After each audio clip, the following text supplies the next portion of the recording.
Ladies, gentlemen, Panthers fans of all ages, this is your boy, Power Play J, man. Riding through these city streets of Charlotte, man. Feels good, man. Football's in the air. It's warm again, man. So I just had to come back and, just like I said, man, I just wanted to speak on a lot of things that a lot of people aren't really speaking on.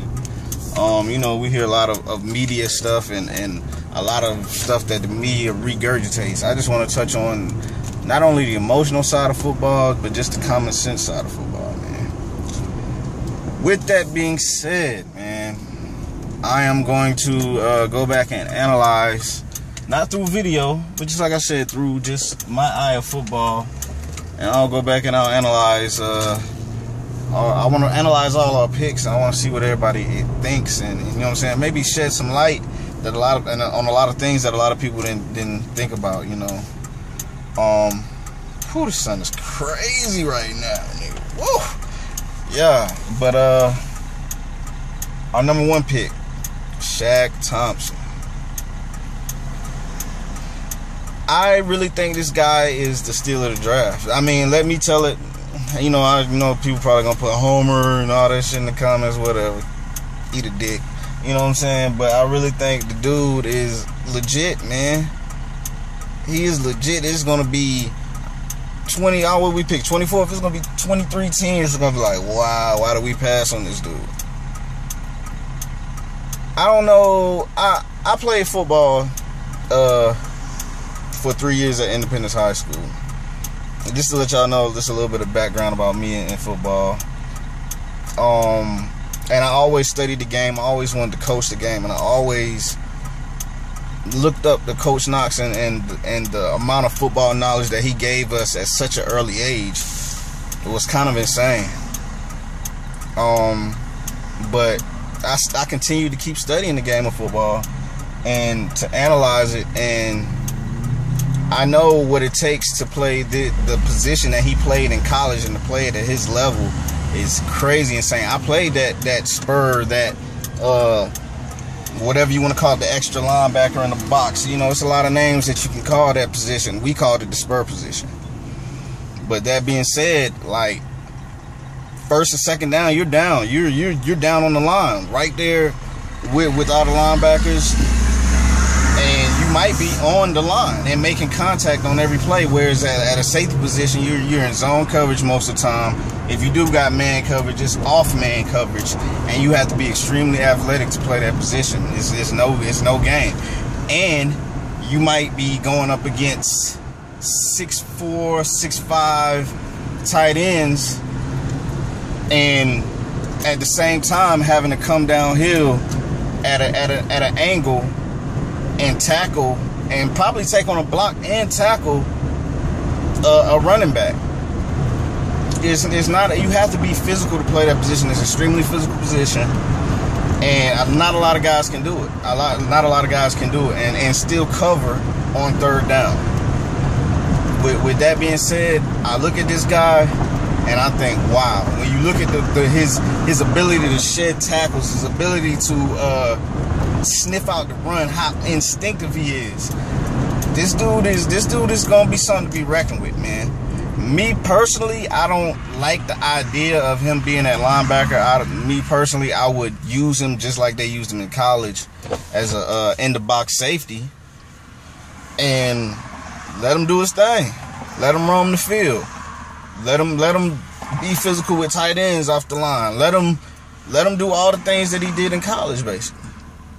But just to speak on his athleticism and how athletic he is, and how his field vision, he can also go on the other side of the ball and play running back.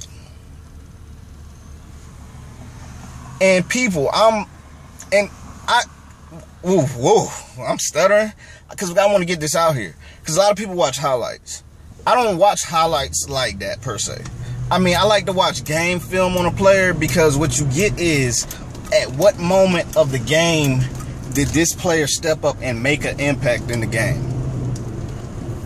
This guy, I want you to go back and look at his tape and look at his films, and even look on the highlights and look at these times in the game where he was making these plays. It was at times where his team needed a play.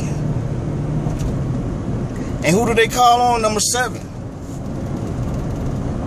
Like, if that don't tell you shit, if the coach is just like, man, fuck whoever at running back, nigga. Hey, Shaq, come here.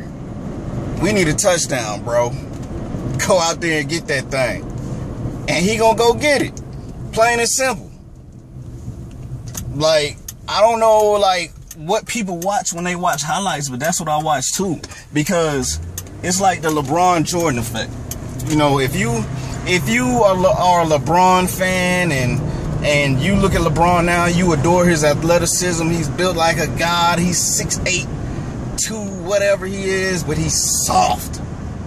He's soft. He is soft. I don't know why he named his shoe Heart of a Lion.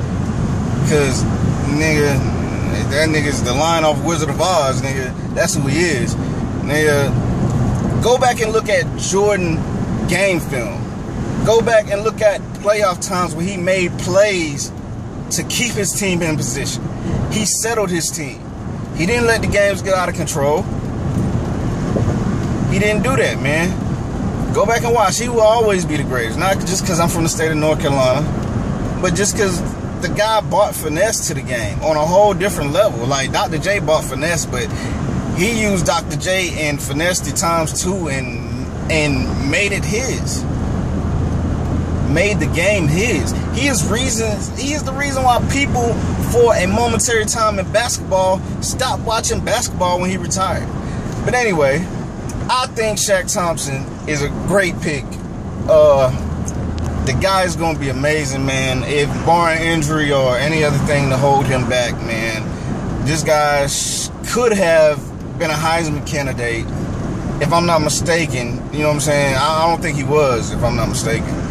But yeah, man, and to do what he did on his level, like, you see that in high school a lot. You see a lot of players going from playing different positions from small towns or whatever because they got to fill in or whatever. But this guy was at Washington, like, you know what I'm saying, top flight program. The guy did it all. Go back and look at the game film. Special teams, like, you know what I'm saying, I call him, you know what I'm saying, tape on to tape off type player. You know, from the time he put his tape on, he is wired in. And to the time he steps off the field, he's one of those type players. He's going to go out there and he's going to give it his all, and I think he's a Panther. That's how we play defense. That's the tone that we like to set, and I like the identity that we're establishing here. We don't want, just like I said, we don't want to throw the ball, you know, 30 times a game. We don't want to do that. We don't want to. And we don't want Cam to have to launch the ball down the field every play. We don't want to. We want to slowly, methodically run the ball and bang it down the field, down your throat. We want to play hard, tough defense. And one thing you guys don't realize, while we out there playing defense, man, the way we run our offense, Mike Shula, I give Mike Shula a lot of respect. And I'm going to touch on this, and I know I was talking about Shaq Thompson, but I'm a little bit off right now. I don't got no script, you know. I'm not going by a script right now. I give Mike Shula a lot of respect, because if you look at what he has to do, and I only have a minute left, if you look at what he has to do, he has to slowly, methodically move the ball down the field. That's what our offense requires to keep our defense rested. And we don't want to take chances with the ball. We want to minimize the turnovers. We want to maximize the turnovers, and we want to maximize our possessions. And, like, Mike Shula is doing it. He's just not scoring touchdowns right now. But I think we're about to solve that issue this year. But anyway, Shaq Thompson, amazing pick. In the comments, let me know what you think. I want to start doing response videos, and I want to start linking up with some other Panther hosts that's doing some other shows, man. I know I'm a rookie right now, but I promise you, I know what I'm talking about. I would love to just get on here and just chat with you guys, man. Love y'all.